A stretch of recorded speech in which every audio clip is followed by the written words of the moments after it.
சலாம் Dubai market வாட்சுக்கா இந்தியாவிலேருந்து ஃபெரோஸ் பேசுகிறேன். இன்றைக்கி வந்து சாட்டர்டே மார்க்கெட்ஸ் கிடையாது. நேற்று வந்து இந்தியாவோட பிக்கஸ்ட் அண்ட் லார்ஜஸ்ட் கம்பெனிஸ் 2 கம்பெனியோட ரிசல்ட்ஸ் வந்திருக்கு. ஒன்று பார்த்தீங்கன்னா ஐடிசியுடைய க்ரோத் வந்து மாட்ரேட்டாக இருக்குது சிகரெட் பிஸ்னஸில். எஃப்எம்சிஜி பிஸ்னஸோட க்ரோத் வந்து நல்லா ஃபென்டாஸ்டிக்காக பர்ஃபார்ம் பண்ணியிருக்காங்க.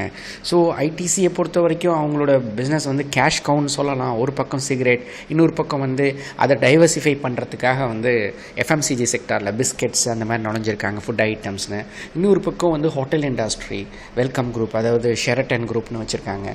ஸோ தே ஆர் ஒரு என்ன சொல்லலாம் வந்து ஒரு பெரிய ஒரு ஜெயிண்ட்டுன்னு சொல்லலாம் அவங்க பிஸ்னஸை பொறுத்த வரைக்கும். இந்தியா க்ரோ ஆக வந்து அவங்க பிஸ்னஸ் வளர தான் செய்யும். வந்து இன்னொரு கம்பெனி இந்தியாவோட 2 அதாவது 2/3 எனர்ஜி செக்யூரிட்டியை ஃபுல்ஃபில் பண்ணுற கம்பெனின்னு கூட சொல்லலாம். ரிலையன்ஸ் இண்டஸ்ட்ரீஸோட ரிசல்ட்ஸ் வந்திருக்கு.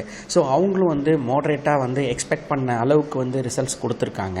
ப்ளஸ் வந்து அவங்களுடைய ரிஃபைனிங் பிஸ்னஸ் தான் அவங்களோட மெயின் பிஸ்னஸ். ஆனால் ரிஃபைனிங் பிஸ்னஸில் கொஞ்சோண்டு மார்ஜின் குறைஞ்சிருக்கு. பட் அது இப்போது உள்ள சூழ்நிலையில் இருக்கும். பட் ஆனால் வந்து ஒன்றும் கவலைப்படுற மாதிரி வந்து அந்த கம்பெனியோட ரிசல்ட்ஸ் கிடையாது. பட் ஆனால் வந்து நல்ல ரிசல்ட்ஸ் கொடுத்துருக்காங்களே வெளியே. நேற்று மார்க்கெட்டில் வந்து ரிலையன்ஸோட ஸ்டாக்ஸில் எந்தவித ஒரு பாசிட்டிவ் மூமெண்ட்டும் இல்லை, நெகட்டிவ் மூமெண்ட்டும் இல்லை.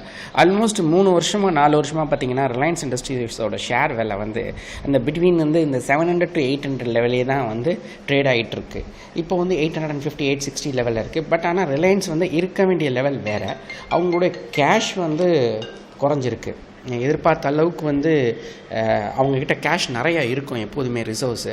இந்த முறை பார்த்திங்கன்னா நிறைய இன்வெஸ்ட்மெண்ட் பண்ண ஆரம்பிச்சிட்டாங்க. ரெண்டாவது வந்து எக்ஸ்பேன்ஷன் பிளானில் போயிட்டுருக்காங்க. So what ever it maybe, இந்த ஸ்லோடவுன்லேயும் சரி இந்தியாவுடைய மிகப்பெரிய கம்பெனிஸ் வந்து நல்ல ரிசல்ட்ஸ் தான் கொடுத்துக்கிட்டு இருக்காங்க.